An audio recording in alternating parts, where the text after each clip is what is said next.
All right. I just hit record. Oh my God. It's happening. No, it's too soon. We can do this.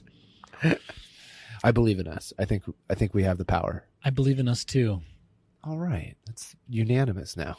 I feel like we need to open up a portal, jump through into another universe, grab a solution, figure out what kind of steal solution. it from that universe, remove it from them, jump back here, doom them to a terrible eternity of no solutions.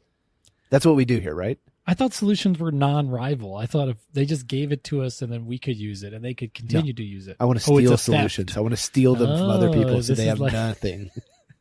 Then supply and demand. Then we are the only place for solutions, and we can charge whatever we want. Well, welcome everyone. I'm Scott Maupin. I'm Adam Browse. And you're listening to Solutions from the Multiverse. Thanks for joining us today. Welcome everyone. Back again with another episode. Popping off. Okay, got to go straight in with the idea. Okay, here's the idea.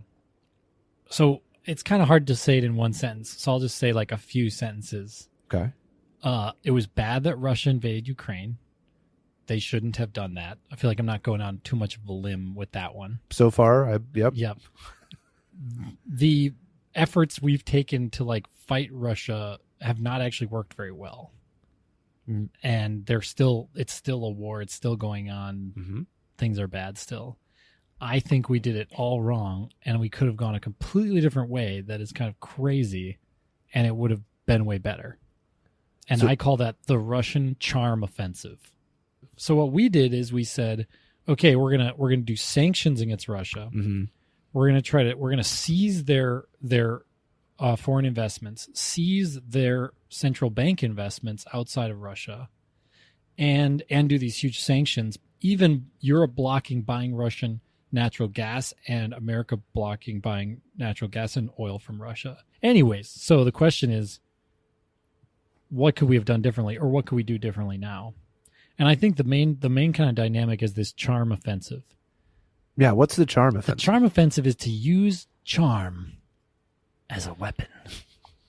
Okay. Yeah.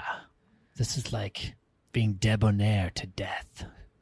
This is the idea. So the idea is don't do sanctions, because those didn't work really.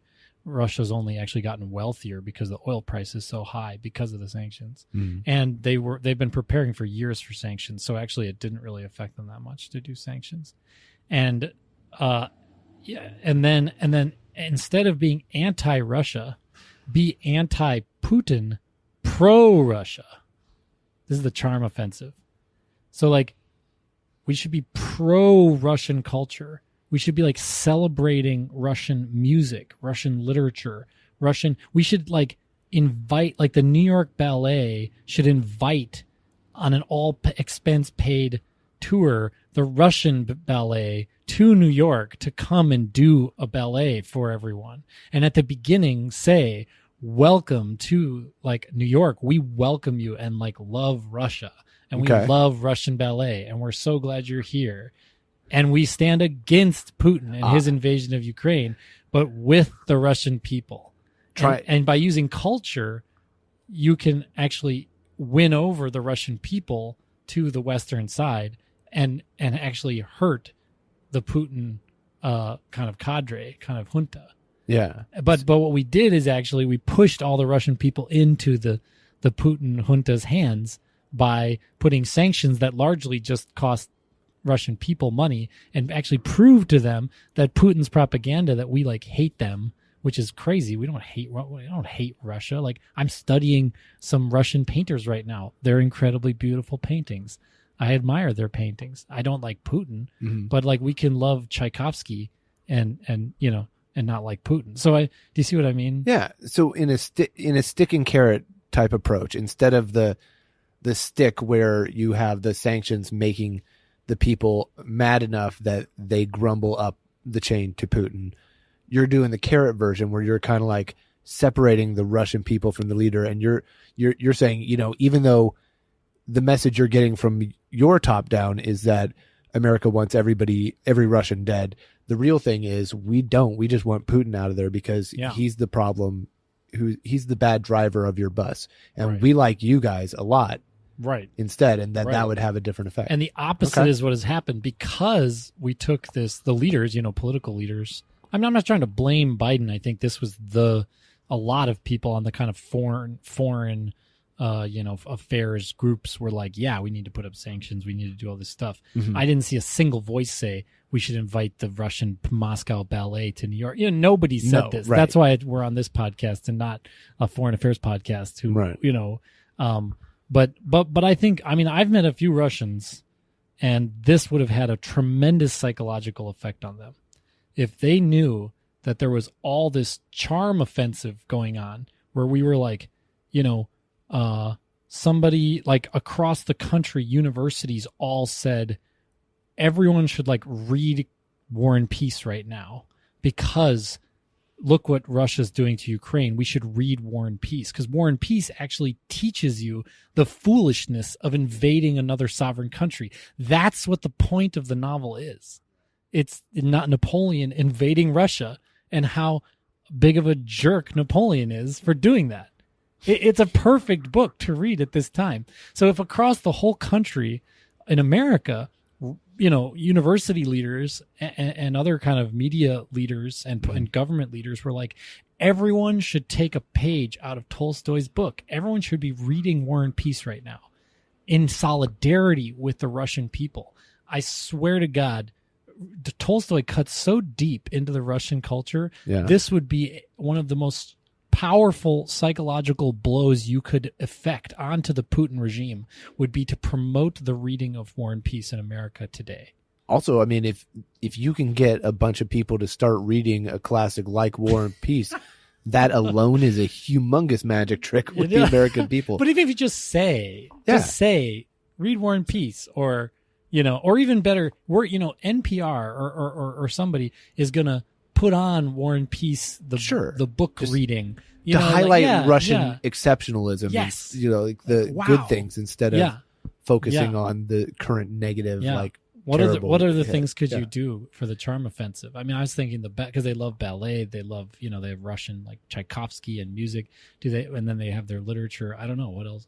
I always think of ways to engage with different cultures being like festivals and different like fairs where you get to see, you get to kind of immerse yourself, not in like the environment itself, but you're surrounded by vendors who are doing different like arts or different music and different food and different like crafts and different things. And you can really get, like a superficial, but it's good for not having to actually travel anywhere, like that sort of an experience. So you get like multiculturalism without having to travel, which is what Americans need because they don't travel. And you get to engage with those with another culture. Those people in that culture get to do stuff and show off the things that they're proud about and share things that are past just the stereotype things that you would get from whatever you get on like media, or if you're not paying attention, whatever. I have a question for you, which is that, do you know of anywhere where this charm offensive type tactic has been used or employed in the past? Or honestly, I think it's used on America a lot in other countries. That sounds right. Yeah. And I think they're like, we love hamburgers and we love American movies. The Westerns are great. Don't invade us. Please give us aid. Please trade with us. Like, please normalize relations. Sure.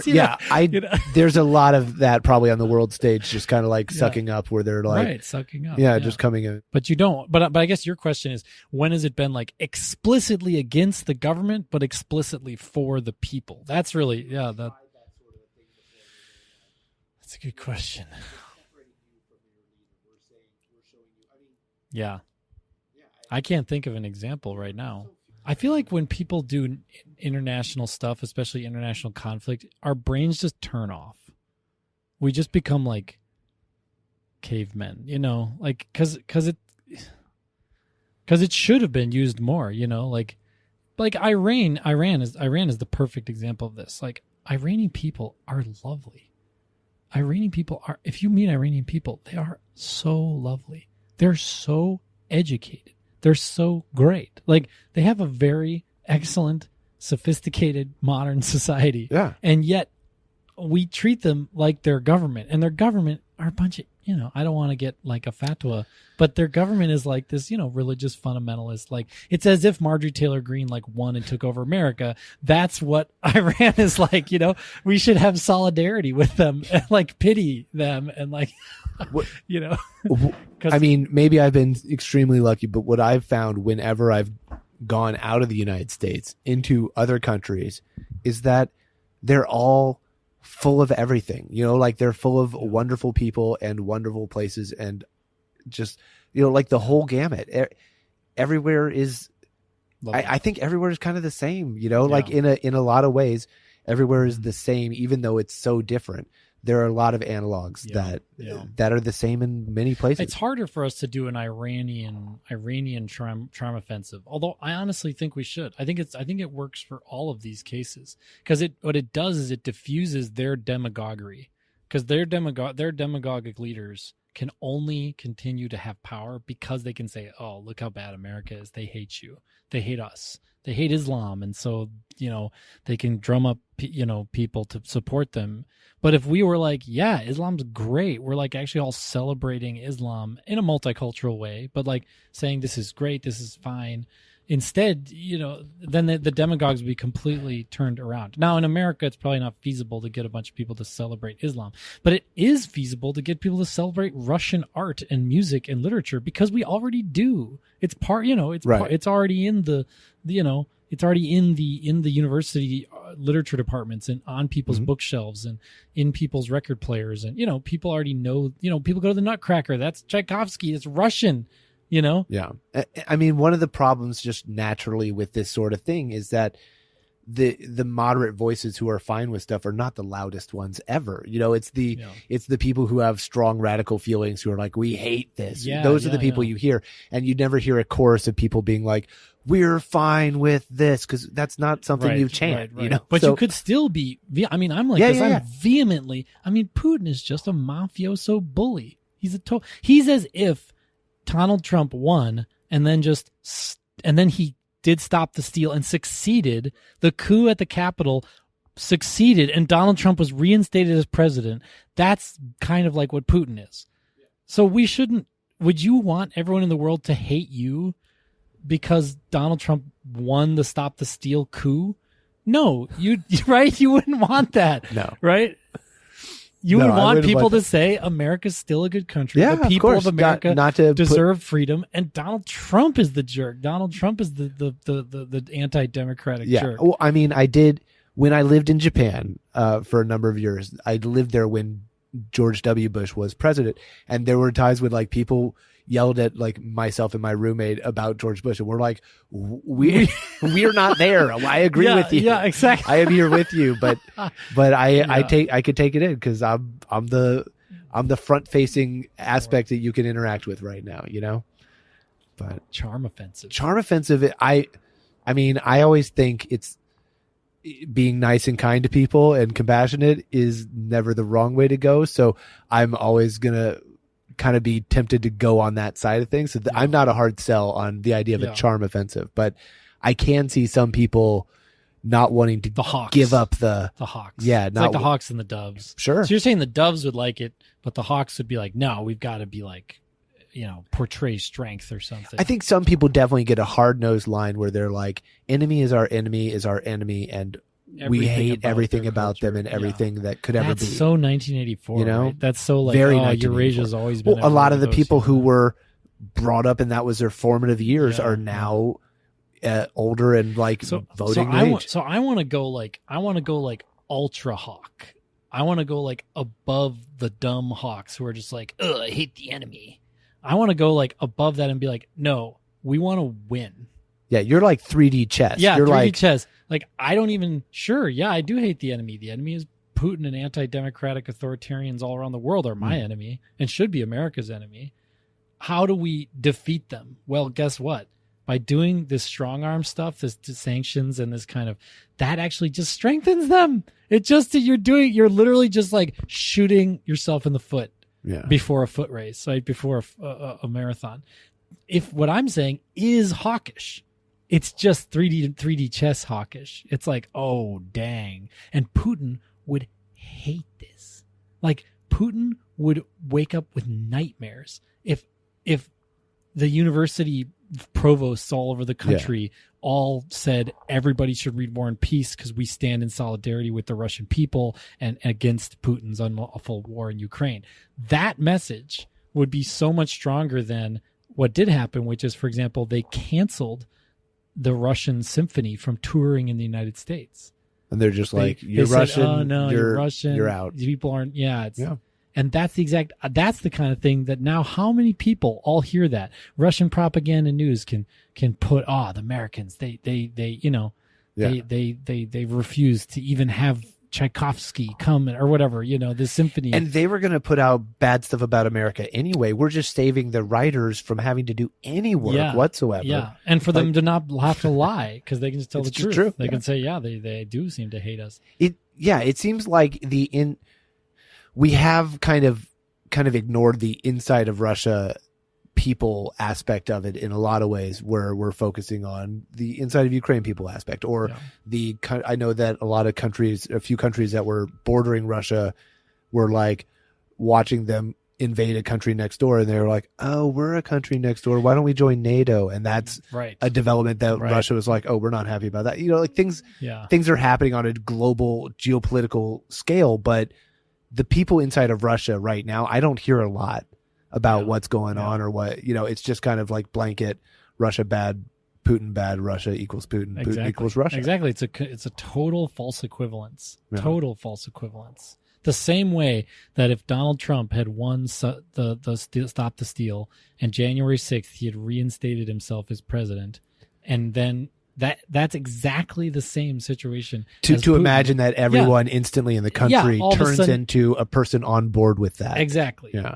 That's exactly the same thing as saying, oh, Russian equals bad, Russian equals Putin. It's mental. Yeah. And you'd much rather have people around the world saying, hey, we're going to all be like, we're going to all be reading, I guess 1984 was UK, John Orwell's 1984. He's UK, not America, but there's plenty of what if everybody was amazing reading Russian literature? Well, I was saying American literature. Like, what if everyone around the world was like, we stand in solidarity with the American people against the anti-democratic forces of Trumpism in America? Like that would have been so amazing. What a great way to respond to anti-democratic things, is with solidarity. If you support America, everyone in the world has to read Catcher in the Rye, right? Right now. Yeah. It's 10th grade for everybody. You're all a bunch of phonies.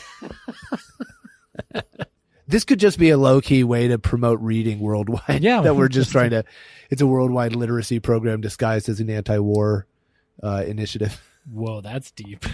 We're going to get people to read by starting fake wars. To be fair, a more well-read society hopefully would be less prone to decide to smash into each other with violence. But, always if working you read War there. and Peace, you're not going to probably choose to fight a lot of wars, because Tolstoy does a pretty good job of explaining how stupid war is. Is there a way, I haven't read it, is there a way to only read like the peace part of War and Peace? Like, I think probably someone has made that. Just the peace edit? Yeah, sure. The peace edit of War and Peace. Okay. There's also the war edit. It's freaking badass, dude. Leave the war edit out. It's awesome, dude.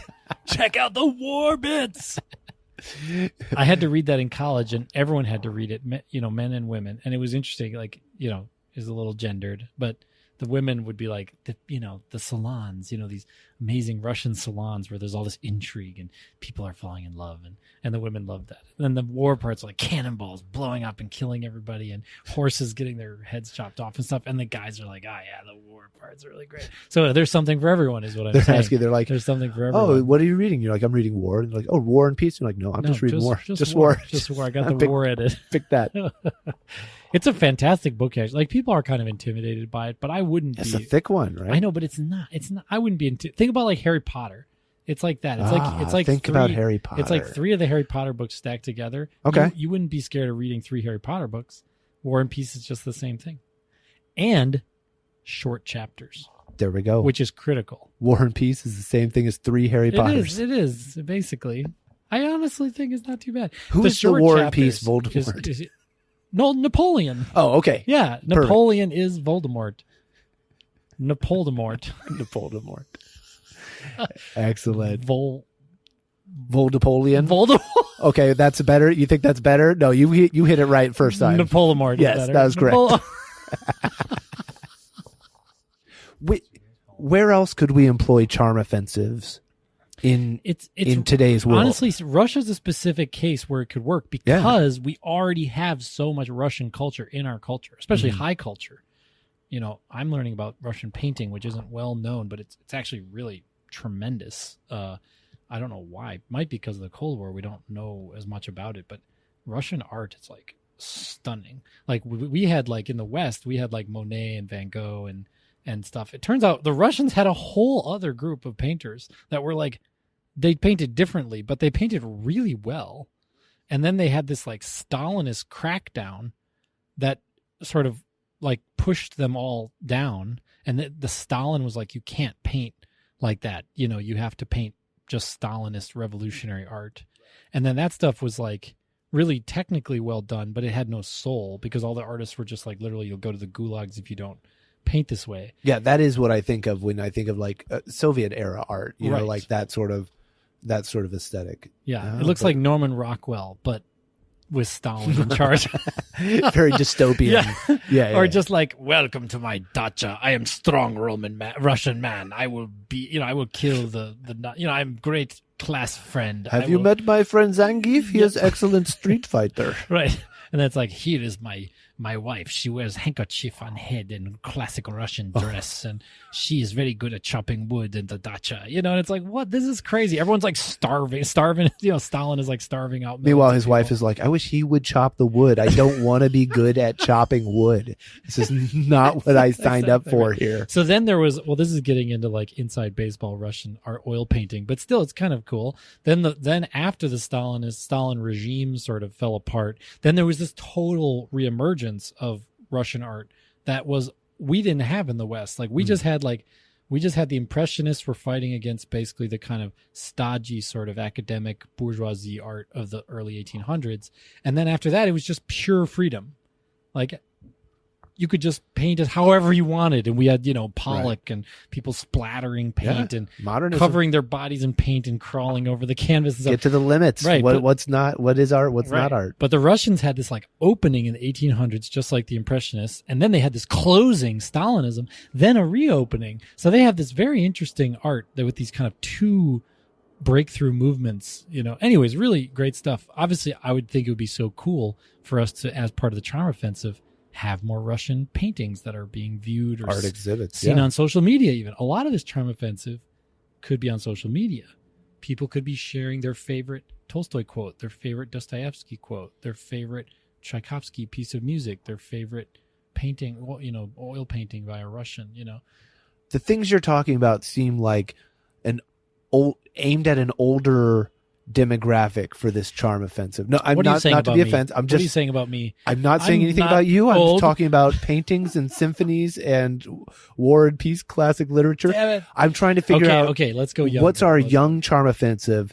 Are we getting? There's no K-pop from Russia. DJs. Well, there's got to be like DJs and Russian electronic. DJs? I'm sure there's That's electronic a good point. music everywhere. Yeah. So you have could get giant Russian raves. DJs. Yeah. And then you've Offensive. got your DJs and your giant like throngs of people just dancing with glow sticks, and then they're like do, do, do, do, do, do, do, do, and then he's like Putin sucks. Boom, and then they drop the beat, and this is your Charm Offensive separating. That is good. But if the DJ did that, they probably couldn't go back to Russia. Yeah, that is the problem, right? So when you have the dead guys, like Tchaikovsky's dead, so you can't get him in trouble. He's not gonna you land back in Russia, and Putin's there with an MP3 going, hey, I would like to play something for you in the short amount of life you have left. Here you go.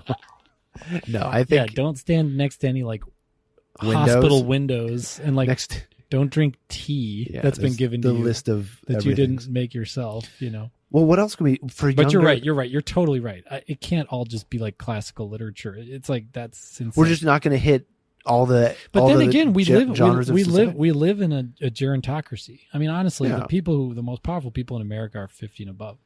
So, actually, it might make a big difference to be putting on Tchaikovsky and putting on.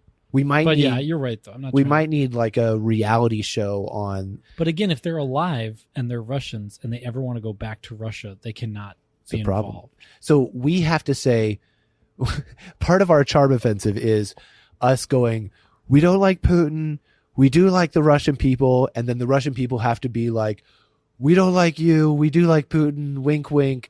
We can't say anything else. They just have to even say, if we think this. We're here because we're playing Tchaikovsky, and Tchaikovsky's great. Yeah. Because Putin, as powerful as he is, he could never say Tolstoy was a bad writer. He would immediately be thrown out of prison. Would he? Yes. Dude, Russian people are incredibly literate. Like, as joking as you are about Americans being like, we're Americans are never going to read this. In Russia, everyone reads War and Peace. Everyone reads Dostoevsky. It's crazy. Then here we go. Hold on. New solution. What about the rumor offensive? What if we just get some people whispering like, did you hear what Vladimir said about War and Peace? Vlad. Did you hear? Oh my Leo. goodness. Vlad. Are you on Team Vlad He said or he Team was, Leo? He said it was all run-on sentences, and they're like, get him out of there now. He is out. Tolstoy wrote on run-on sentences. He didn't actually. That was Dickens. That was a British guy. Americans don't write run-on sentences either. Tolstoy wrote nice, short, nice, okay, medium, normal length sentences. It worked for Hemingway, right? Not like Charles Dickens. He's very like... Well, Hemingway really went short. He's very short. What is the shortest novel ever written? The For Sale Baby Shoes Never Worn. Yeah, right. The end. Oh, sad. See, now you accuse me of making it sad. You did that one. I actually made it happen, but you prompted me, so I won't take that one. No, but the Russians are extremely versed. It has to do with their communist past of really giving everyone an education. Mm-hmm. Everyone could go to college. Everyone did. I mean, it's a huge college education in the communist times. State sponsored everything, right? You could all go. And women and men, everybody were going and highly, highly, highly educated. That's why you have all these Russian physicists and Russian artists and painters and things, is because they all had this free education to these fantastic universities. So you were saying that this would work if we could go back in time, but also that we could implement it starting now. Easy. What would that change? What would be changed? We would just have it to would kind of overnight start rewiring this. We would be stopping to hand over the power over to these demagogues, because they could, like, we would have to make a lot of noise, like artistic and literary and governmental civil leaders would have to make a bunch of noise that we stand with the Russian people. And the way we're going to express that solidarity is by celebrating the Russian arts and maybe even their food and dance. I mean, that's fine too. And in doing so, we also stand against Putin. And that is so incredibly powerful. Crazy. Especially War and Peace could be a rallying cry, because it's literally about the bad guy is a dictator who's invading a country. Yep. It's exactly the story, right? It's crazy. Yeah, it's and Napoleon is portrayed like a freaking doofus in that book. Seriously, Napoleon is like a clown. Tolstoy thinks Napoleon was just an idiot. Like, everyone thinks Napoleon was so smart but Tolstoy says all those historians are just groveling at Napoleon's feet, and actually Napoleon was just this third-rate, just like fluky, who just ended up as the dictator because of like the random failed upwards walk of history. Yeah. Well, I'm not ashamed, but I'll be honest that my strongest impression of a Napoleon image is from like Bill and Ted's Excellent Adventure, where he is a complete doofus. That's where they got it. They must have been Tolstoy. They were Tolstoy fans. They were Tolstoy heads. That's what you call someone who's into Tolstoy. Of course. Tolstoy heads. The Stoy heads. All right, all you Stoy heads. And there will be tons more now, because we're so many Stoy heads. Russian charming everybody into reading it. I mean, I don't think we could have done this like for other things. Like, you're not going to fight Al Qaeda with a charm offensive, because, I mean, I'm fully in support of all multiculturalism, and I have tons of friends who are Muslim, and I'm totally in support of Muslim religion and people. But unfortunately, it's not as involved in our culture, because it is something that only recently has become an immigrant population and only recently has kind of engaged with American culture. So it's more of a minority kind of peripheral thing. Well, and but the country Russian is so central. I don't know how it works, but the country is set up way differently as far as a top like person who controls everything. Well, it's still demagoguery. Yeah. I mean, it's still all America hates us. No, that's you true. know, and then every time anytime anybody says anti-Islam stuff, that's just fodder for those demagogues. Yeah. But it's harder to say, well, let's do a charm offensive because, you know, what are the touchstones that you're going to get people to rally around coming from Afghan, Pakistan, you know, these cultures that we don't really have those touchstones to work with. But we have a unique advantage, a unique opportunity with Russian cultural touchstones. Really unique opportunity. I would love to see it. I would love to see the CIA. Honestly, the CIA should be leading this, right? This is their domain. They should contact like spooks, right? They should like be waiting in like parking lots with raincoats on and be like, "Hey, so you're the chair of the litter department of NYU. Somebody wants you to get the stoy heads." What do we call the stoy heads? The stoy heads. Somebody wants you to get the stoy heads riled up a little bit. Can you do that for us? And then they're like, "What? Oh, this is just like 92. I'm just kidding. No, I mean, I thought you meant like the CIA is dropping into neighborhoods and like hanging out in corners and then like passing people copies of War and Peace out of nowhere. Yeah, They're like, what is it? Like, shh, why not? Take it. All of a sudden, like War and Peace is like available, maybe, or I don't know, or just, you know, I think the CIA could do this. They could say we're going to do a charm offensive. It could be called that. You could even say we're doing it publicly because knowing that it's happening doesn't reduce its effectiveness. Right. So you could say this is the charm offensive. Well, you would want to so that it's clear what you're doing. Yes. You know, that's part of it. And then people who are in the media who already are kind of giving Russia like a fair shake, right? They wouldn't be called like Russian assets, right? They'd just be called like people who are involved in the charm offensive as well, right? Now, if somebody said, well, actually, this Putin guy's got a good idea. Ukraine really does belong to, then they're obviously like, you know, they're a Vlad head. They're on Team Vlad. But, you know, those of us on Team Leo, stoy heads, you know, we're well, this could work, I think. And if you can get something like this to show an effective, show it being effective, then it domino effects and other people can try it other places. People can try it in smaller ways, larger ways, or whatever. The charm offensives become a tool in the playbook. Right. Like we ask everybody to be like pro-Ukraine, and it's like, yeah, and we should all come together. And especially if we're providing aid to actually humanitarian aid to Ukraine, which I would far more recommend than just military aid, because that just, anyways, there's at least it's fraught. Military aid is sort of fraught. I mean, obviously you want them to be able to defend themselves and whatnot, but it's fraught to basically be a handout to American military contractors. Whereas if you provide humanitarian aid, you're actually helping the Ukrainian people. Like you're actually helping people who are displaced or need food or whatever they need, you know. So I mean, definitely. So, but a way that you could actually show your support, if they announced a charm offensive, you could, as a way of showing support, promote the Russian arts, promote Russian food, promote your own Russian heritage. If you're like, proudly say, I'm a Russian American, and people would be like, we are with you. Like we are, you know, and you could say, oh, we're going to have a Russian dinner and everyone's invited. And, you know, and then people could learn more about Russia and be more Russian people, right? The Russian people. So there's all these ways that instead of being like, oh, I'm Russian and have to kind of hang your head low or something because there's this like conflict, you could actually hold your head up high and be like, no, I'm part of the charm offensive. Like we're going to celebrate my culture and condemn Putin. A lot of the people who live in America from Russia are people who fled Putin. Yeah, they're the absolute, you know, enemies in many cases. I go down to this Russian, I won't say exactly because I don't want to out them, but I go to this Russian establishment occasionally, and the people who run it are Russian, and they're guys who fled Putin. That's why they're here. They're a great establishment, and I like going down there, and it's fantastic.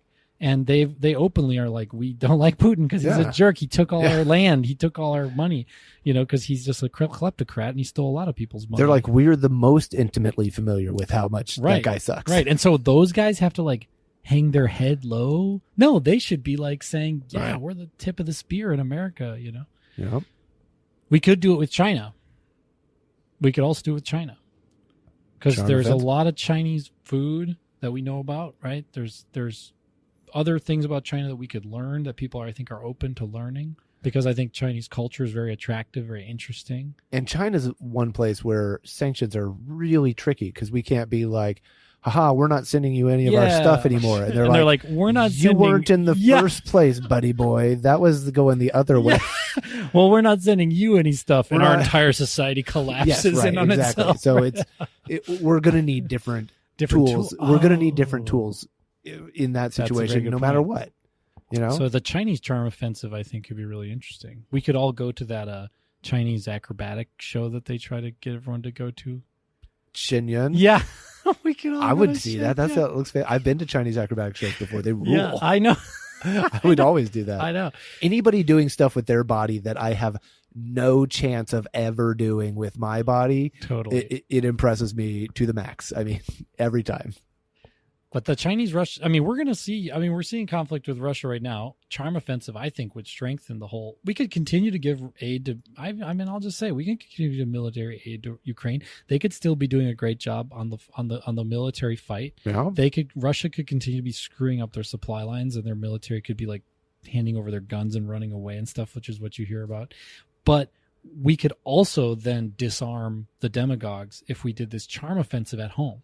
Well, I mean, that's what war is, right? You want to be attacking multiple ways in multiple directions. You don't want to put all your eggs in one basket ever. Right. And then in the future, which is what a lot of foreign official type people, like if you read these magazines, these foreign affair magazines and stuff, which I do occasionally, they are all about, especially before this stuff with Ukraine, for the last 5 years, everyone's been talking about building up in China, building up in Asia, American military and naval, stuff, because they see this sort of conflict with China on the horizon. Yeah. Well, we should already develop this charm offensive so that their demagogues, their Xi Jinpings and whatever, can't say, oh, the Americans hate us. It's like, the Americans definitely don't hate us. Look, they had an entire Chinatown festival where everyone was celebrating beautiful Chinese dancing and Chinese music. So I don't think they hate us. Right, and then it would definitely that landscape. Yeah, that landscape makes it harder for those lies to stick. Exactly, for sure. Exactly, and it makes Americans, I think, know what we're fighting for. Why are we fighting? Why are we fighting to help Ukraine? Why are we fighting to help Russia to if we could, to get rid of Putin? Why are we doing that? The only reason could be because we care about the Russian people, right? Why else would we do it otherwise? Just to score points against a bad guy? No, it's because we care about the Russian people. We want them to be able to live in freedom. We want them to have freedom of speech and not be pushed out of windows because they want to be a different political party than the president or something. You want countries to be stable for the people that live in the countries, so that nobody feels like, at any point another country could come in and say, this is ours now and we own it or whatever, that sort of thing. Definitely. You want stability in geopolitical regions because that prevents war and that prevents death, and that's a good thing. Yeah. But that's pretty controversial. Are you sure you want to stick by that? I will stick my flag in the sand on this hill. Killing Wait a minute. people dying is bad. Yes. I'll take that's my war hot take. Is bad. That's my hot take for the day. Death is bad. I think you had an idea though before we started recording, right? Kill everyone on Earth. What? Then there's no more war. Don't tell my secret ideas. Now that was going to be my first episode. Ideas. Now I have to think of a new one. The new podcast. Scott's great ideas. All right, I'm going back to the drawing board. But I really outed you there. I'm sorry about that. I just felt like it was so apropos. That's a real betrayal of my trust. Germane. I thought that was a safe. I'm going to have to work back. Next time, NDAs. I'm bringing them. You're signing NDAs. them. It's it. There's no more second chances. Okay. Well, we had a little bit. There's a little bit of controversial episode. I think it went well. I think it's good. I don't want anyone to think I'm a Russian agent. I stand with the people of Russia against all autocratic leaders in the world. Adam does not appear to be a Russian agent from this side of the table. I mean... Uh-oh. No, okay. But no. How do you say no? Niet. It's something good to think of. Neither one of us have the power to change this one, but... We will talk to Biden, though, in a few weeks, and then... And that's the power to do. You'll find out whether or not he listens to us. Yeah, he really believes us. I mean, the last few times we've talked to him, we have no indications that he doesn't. Did what we said. To us. We said do the financial aid thing, and he was like, okay. He did it. So we've got like a red phone, real pull, kind of like a Russian. We've got like the Russian bat phone. We've got real pull with Jack. Well, I think we figured it out. We did crack the code. But yeah, we'll see. We'll see. Maybe if some spooks pick this up on their little NSA dragnets and they listen to Solutions, maybe they'll be like, oh, let's do charm. Yeah, I'll make it easier for the CIA and NSA agents. You can find Adam. You can find Adam Brous on Twitter at AJ Brous, Braus. That's right. Any agents can find me on Twitter. I'm Scott Maupin at Scott Maupin, SCOTMAUPIN. NSA agents or CIA, you can find our whole podcast on Twitter at Solutions FTM is the handle. And our website, solutionsfromthemultiverse.com. You can even email us, solutionsfromthemultiverse@gmail.com.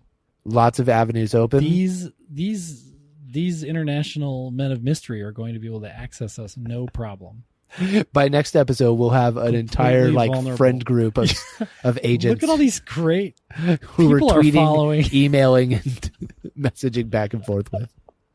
It'll be perfect. Perfect. Well, thanks for riding along. I know that's a kind of crazy idea, and it's a bit of a controversy. It's a hot controversy, so I don't want to hurt anybody's feelings. I know people are affected by these things in all different ways, and I'm super sensitive to that. We want freedom and democracy for everybody. Let's get there. Yeah, I think that was great. Well, thanks for joining us, everyone. We'll see you next time. Everybody. Bye-bye. Bye.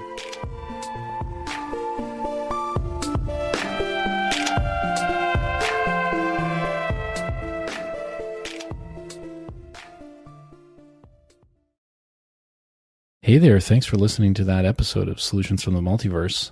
Yeah, we're back with a little after roll. Hello. Hey, after roll. Roll that after roll. So basically, we want you to subscribe. Yeah. And rate and review. And tell someone, take your favorite solution and send it to someone who you think would blow their mind to hear it. Yeah, we love making the show. We're proud of it. And we're excited. We want other people to show. We know that the main way people find podcasts is word of mouth. I know that's true for me. I listen to my friends who also listen to podcasts tell me about ones, and I go, okay, I'm cluing into that. So we want to be part of that chain. So thanks for being a part of Solutions. Yeah. Thanks for joining us, and we'll see you again real soon. Bye. Bye.